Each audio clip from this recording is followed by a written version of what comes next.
Guys welcome back to my channel. ఈరోజు మనము cultural shocks గురించి మాట్లాడుకుందాం అనమాట. అంటే జర్మనీకి ఇండియాకి డిఫరెన్సెస్ ఏమున్నాయి, నేనేం అబ్జర్వ్ చేశాను. ఇది ప్యూర్లీ నా పర్సనల్ ఒపీనియన్ గైస్. ఇది అంటే నేను చూసింది ఆర్ఎల్స్ నేను రీసెర్చ్ చేసింది మాత్రమే చెప్తున్నాను. It based on purely my personal opinion. So మనం ఈరోజు దాని గురించి కొన్ని ఇంట్రెస్టింగ్ టాపిక్స్ 4 టాపిక్స్ గురించి అయితే మాట్లాడుకుందాము. నేను కొన్ని పాయింట్స్ అయితే నోట్ డౌన్ చేసుకొని అయితే వచ్చాను. సో ఫస్ట్ థింగ్ మనకి ఫోర్మోస్ట్ థింగ్ జర్మనీకి వచ్చిన వెంటనే చూసేది మనం టైం పంక్చువాలిటీ. సో ఇక్కడ మనకి ఒక 5 minutes లేట్ అయినా it's a big no.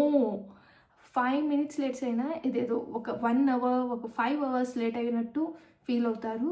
So time అంటే ఒకవేళ మనకు 9 o'clockకి రమ్మన్నారంటే మనం 9 o'clock అక్కడ ఉండిపోవాలి. సో 9 తర్వాత 5 minutes లేట్ అయిందంటే it's a big no.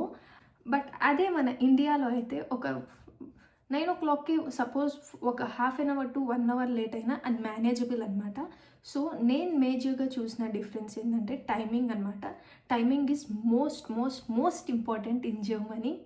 Next వచ్చేసి మనం సోషల్ లైఫ్ గురించి అయితే మాట్లాడుకుందాం guys. Social life in Germany ఎలా ఉంటుందంటే